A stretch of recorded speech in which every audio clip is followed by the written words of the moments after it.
Me and my son Josh today, we're out at the woods, and I decided to come out here and do another video. This time we're going to get a fire going with the Bravo 2 in CPM 3V. Hold on. So anyways, first off, we're going to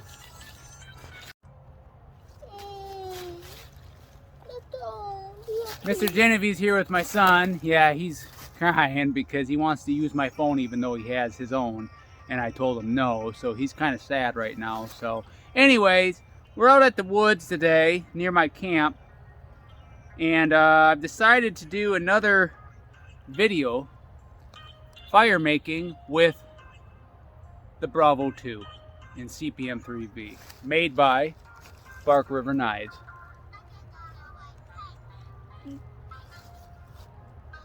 Anyways, we got a dead tree right here, and it has a little moisture on it, but not too much. It'll work to get a fire going, but I need to chop it down. And as you can see, I can't touch my middle finger to my thumb, so that's how round it is. So now this knife isn't meant for chopping, but because of the forward weight, especially while you have it in your hand, it lends itself to chopping. And with that nice Bark River Bravo handle, you can hold it with 2 fingers, 3 fingers, or even like this, and you got good purchase on it. You shouldn't lose it, and you shouldn't need a lanyard for it unless you want one on there. But anyways, let's chop some wood. You're gonna have to watch out for a second, Bubs. Let's see, I can do it right here. All right. Let's see how we do. We gotta get this processed, and I didn't bring out a chopper, so.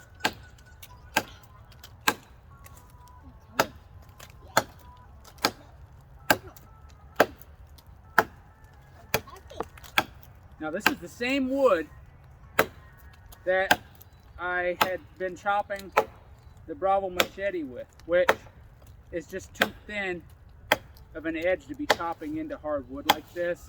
So that's a lesson learned. I shouldn't have been chopping like that with that machete. But this, on the other hand, is made for hardwood. I mean, I've never had a problem with this blade. Okay, you're gonna have to back up. Thank you. You got your phone. Leave my phone alone, please. Yeah, I know you got a hard time listening.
Alright, so we're gonna bring these right here, back camp. We're gonna chop down more than that. It will turn it, get fire going. So Mr. Genevieve's back again, and now I'm back at my camp, and we're going to get this the rest of the way chopped up into smaller pieces so that I can baton it and get it prepared. What's up, Bubs?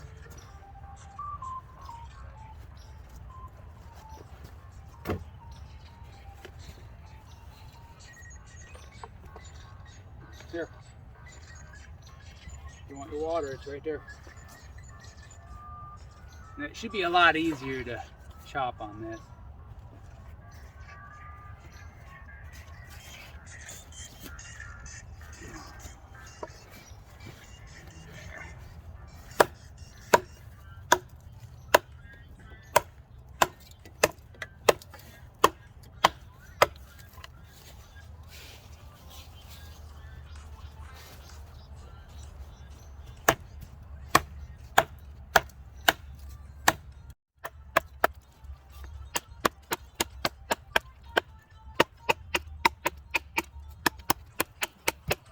Watch out, move away. Move away, please. You see me over here chopping, you gotta stay away.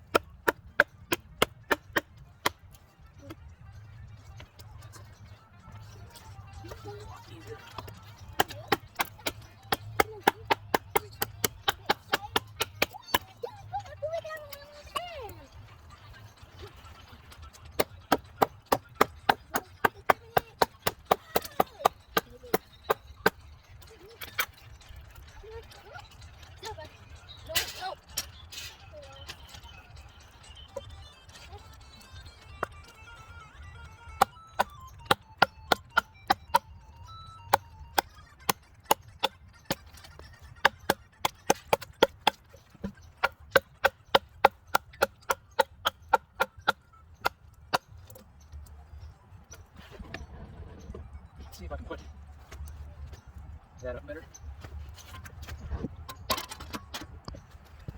Good job, bud.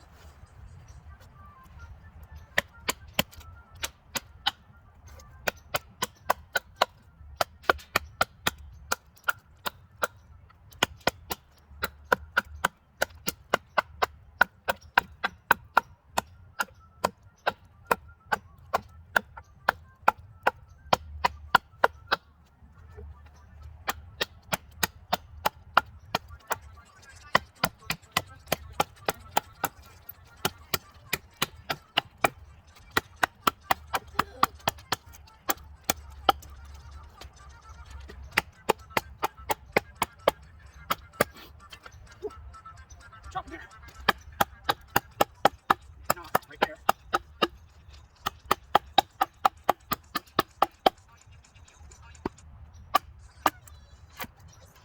There's two.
As you can see, well, there's no edge problems on this at all, and it feels really sharp still.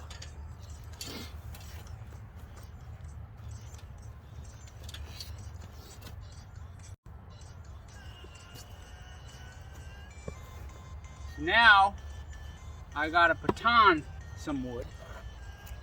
So I got 3 pieces cut up.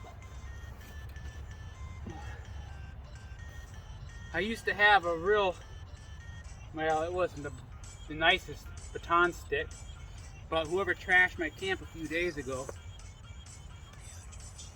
did something with it. So we're gonna use the other end of the little odds of the thing. So, alright, it's fine. But it's nice. The bigger the pond, the easier it is to get them out. That's not right there.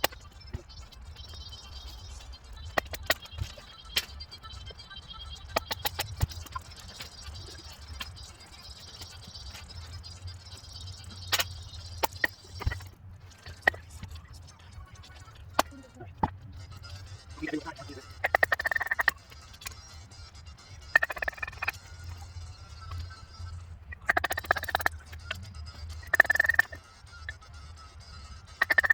Why do you fire? With hardwood. Make it look first. And then make a big old pile of feathers. I don't really make feather sticks. You can, but I prefer to get pile of feathers. For me, it's easier. We throw them away. Now, I have the bird bark with pine resin or something like that. Yeah, I have lots of wood. But in my area, there is nothing like that. It's not right here. Well, I'll find some places that have pine trees and stuff, but at least right here, I have not seen any. I'm not seeing yard resin. Resin is pretty good. I don't use it until you see carbon copy of stuff. It'll be at least right here. Now, if it is somewhere where it was a rainforest somewhere like that, then yeah, I'll just put my hand. But here, look what I need. See that?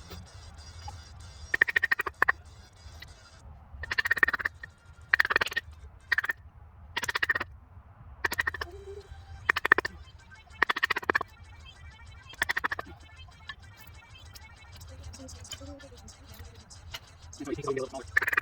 Like that.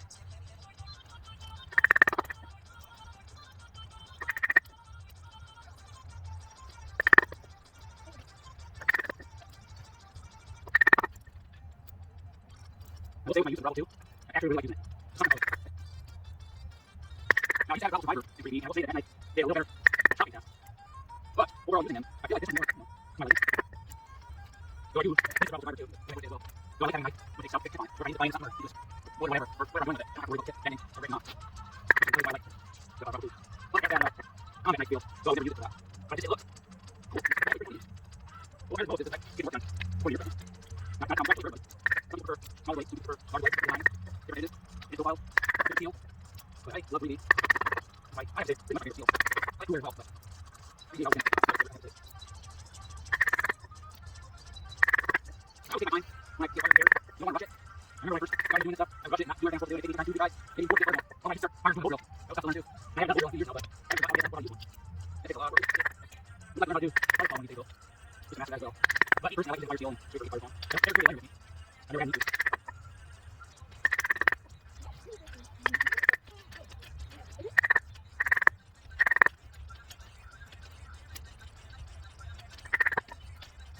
Still a little bit. That's why I got a little bit. Enough feathers. And my fire starts going. Tom runs this stuff down to keep going. First one, you fire going first. But the other thing here, it takes a lot easier. I get this pair, my small feeling. Then that's the pair. And feathers, and that, it's fire going. The wrap will sit there. That's the on down, and I get down top. There is a pile of kindling. We got that. That's what I want to do though. Is make base for my fires. So let's do that. Let's put feathers on. I need these. That's what I want to make though. Let's do right here. That works. I'll get it right on that. Two pieces right here. Yeah. Another piece. Let's see what I can before I get fire. Now that I got that done, I got these pieces which I can use to make feathers. So, I get my feathers made. The one day I like to do this in case it's a little windy outside, just take a piece of wood, and another piece of wood right there to collect my feathers so they don't fall off there. Alright, let's get some feathers made. Let's see. A little bit of moisture in this stuff, but it should be alright though. Now, a lot of people make their feathers falling like this. I don't do that. I used to do that. To me, that takes more control, and this way of me doing it this way, to me, is a lot simpler, a lot easier. And even if I didn't have this stump, whatever pieces I'm using to make a fire, I'll cut down an extra one, make myself a base so I can just make my feathers like this. You know, there's a way to do it by hand too. This is just for me a lot faster. I can make more feathers at once. And I can make little feathers. Look at that. I mean, they're just, I don't know if you guys can see that. Let me move the camera a little bit more so you can see what I'm doing. Hopefully that doesn't fall over. I'll put my shovel thing right here. Let's see if you can see it. Yeah. Alright, hold on. Right there, maybe. How's that? Yeah, you should be able to see the feathers. I mean, look at that. And what I do, you find that angle, and you just keep moving the wood, and you keep going until you get enough feathers. You might use 1-2 pieces. But this way, in my opinion, is a lot faster. You can even make feather sticks doing the same thing. Just like what I'm doing. But I prefer feathers. Now, I usually wear gloves when I do this, but I'm not going to do that right now. But as you can see, look at that. Perfect. I mean, perfect feathers. Doing it this way. I prefer doing it this way. Everybody has their preferred method. I've always told myself, you know, work easier instead of harder. But now you can get a fire going with just a little pile of feathers. Me though, I prefer to make a whole bunch of them. I feel like the more kindling or feathers, the better. And this stuff is a little moist, so I'm gonna make a whole bunch of feathers. Just so I know that when I get the fire going, it's not gonna just go out. You didn't have enough little feathers to get the other moist piece of wood going. So, like you can tell, even this piece of wood, got some moisture in it, but the smaller you get those feathers, the faster you'll get a flame on there because it'll dry it out when you're scraping the fire steel. And that fire, the spark that comes off that fire steel is real hot. I mean, real hot. So you'll dry it out.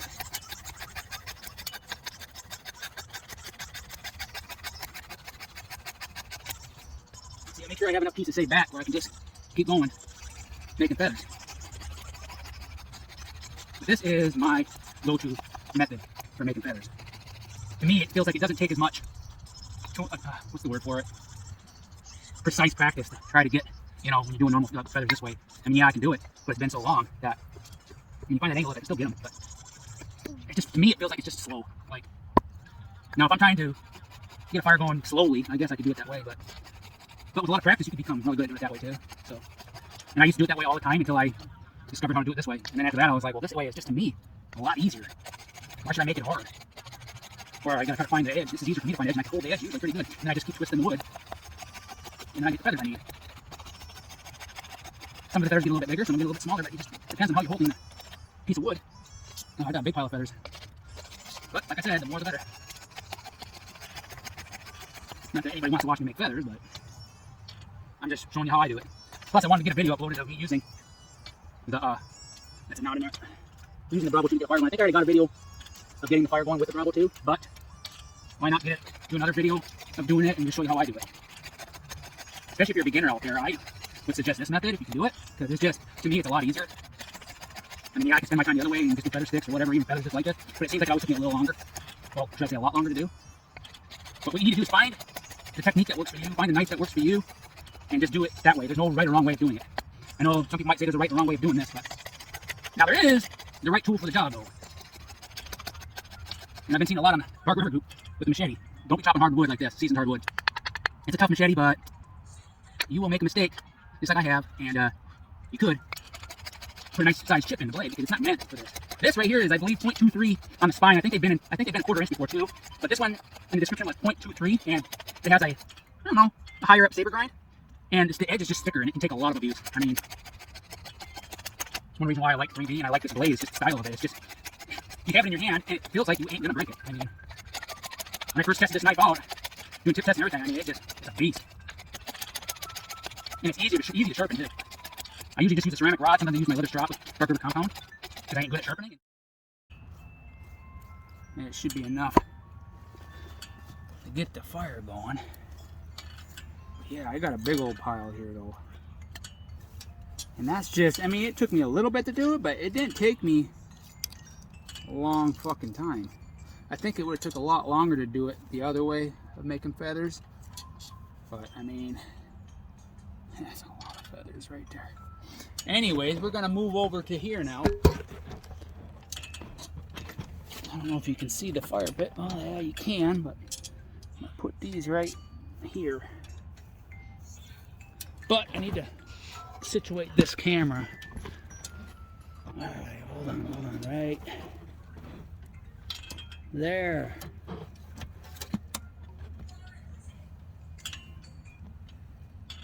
Alright, now I'm going to show you how I get a fire going.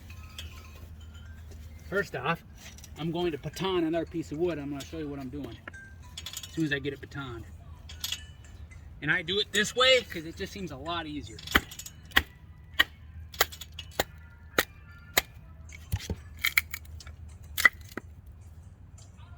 Alright, so I got some kindling on this thing right here. As you can see, I got some kindling and stuff.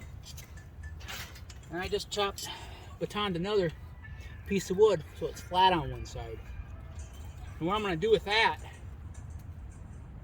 is I'm going to put it right there. Let's put it right there on that rock. I'm going to show you what I'm going to do. And I don't want my feathers moving, so for right now I'm going to put another piece of wood right here.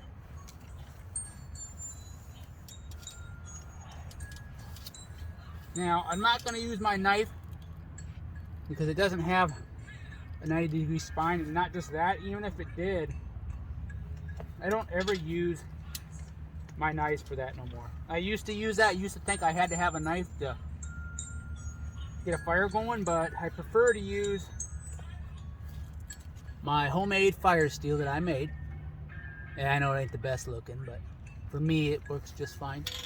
And I use an SE fire steel striker thing. And it's nice. I got 2 of these. I carry one on each of my knives. Every time I get a new knife, I buy another one of these. But it works good. But anyways, what I do is I put my fire steel down in here like this. And I hold it like this. I usually like to wear gloves when I do this because, yeah. But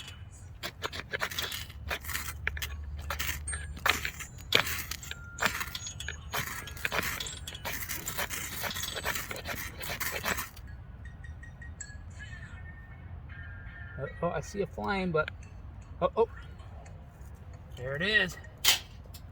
It's really all we needed was that little bit of a flame.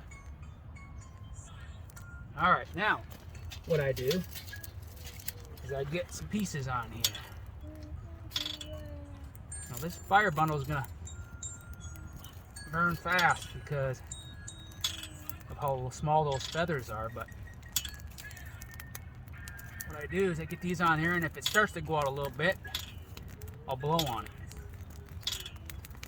Now, this stuff has a little moisture in it, which can't help it. It's been raining. This deadfall tree wasn't straight up in the air. It was leaning at a good angle, so that's why it collected moisture and water. But look, as you can tell, it was still dry enough to get this fire going real good.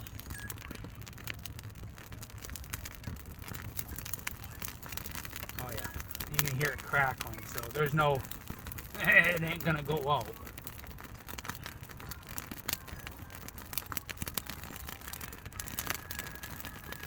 And then, after I get all this stuff on here, I can start putting bigger pieces on there. Like I said, I still had pieces that we had batoned just a little while ago.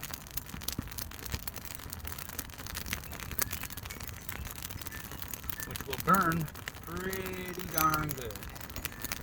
Look at that.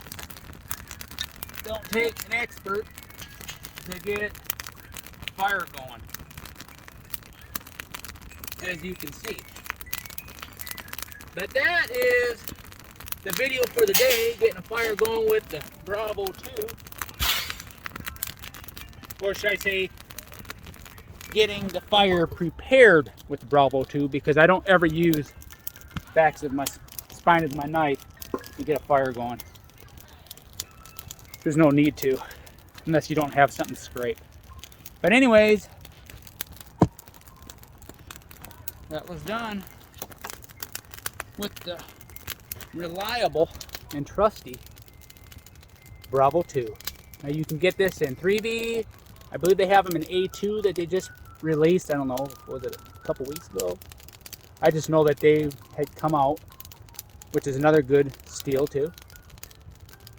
But anyways, I hope you guys enjoyed the video, and hope you guys have a good rest of the year. Much love to all of you. Peace. You want to say bye too, Joshy? Say bye. Say bye-bye. Say bye. Goodbye.